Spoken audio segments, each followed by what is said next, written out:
Panasonic, they finally did it. They finally released a camera with a modern autofocusing system. How's it going, guys? Seez here, and this channel is all about helping you, inspiring you to create content with whatever means necessary.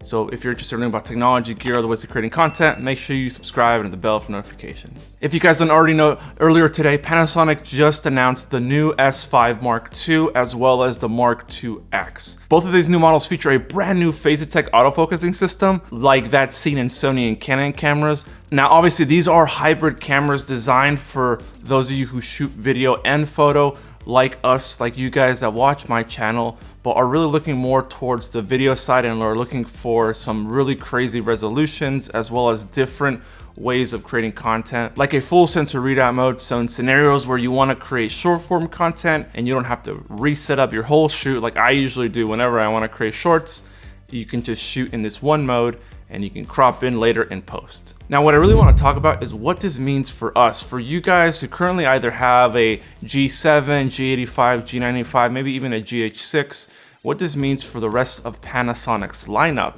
This new S5, for example, is under $2,000 for just the Mark II, but for the Mark IIX, you're looking at an extra $200 on top of that for some extra features you may need. But for those of us that don't have the budget, are currently either on the Micro Four Thirds lineup, what I really think is going to happen later on, maybe even this year, if not next year, is Panasonic's going to trickle down this technology they're implementing in the S5 into possibly a Micro Four Thirds camera. In late 2022, Panasonic announced that they're shifting and slimming down their lineup of cameras and really focusing on the content creator. So what this means is that we may not see any more updates on older, even entry-level cameras that they used to offer, and maybe just focusing on like the GH line of cameras, as well as obviously the S line of cameras. But ultimately, what this really means for us content creators, especially those of us on a budget, is that with more competition means that people are going to be selling their old gear, putting it on the used market for us to get a good deal on a camera system that was originally just a little bit out of our budget range. This happens every time there's a new camera system that launches. You get the previous model, like I said in a previous video of mine, usually end up selling for anywhere brand new $500 less than what it was originally launched at. So for example, right before the holiday, before this camera was even announced, the S5, the Mark I, was $500 off retail, and people were blown away with the fact that the S5 is $500 off, and you can even get some lenses with it, depending obviously on where you looked.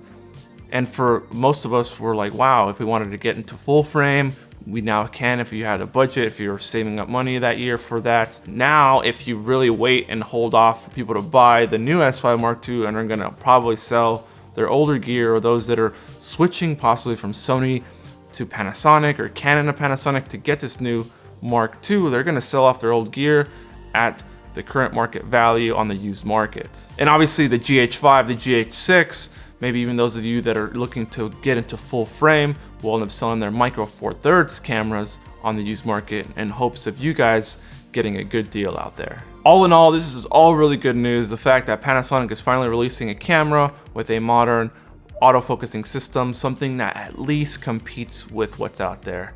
And I really appreciate the fact that they continue to offer firmware updates for all of their other cameras as well.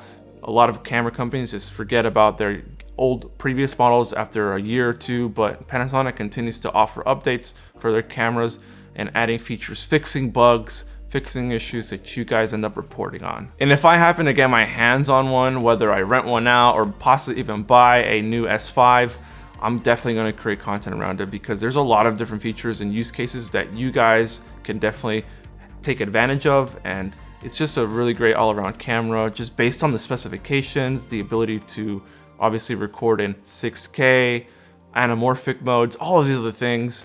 And it's just a great all-around camera. Thank you guys again so much for watching. I have a whole playlist of content that you can watch right here for all the other content that I make around the G7 and just other content in general.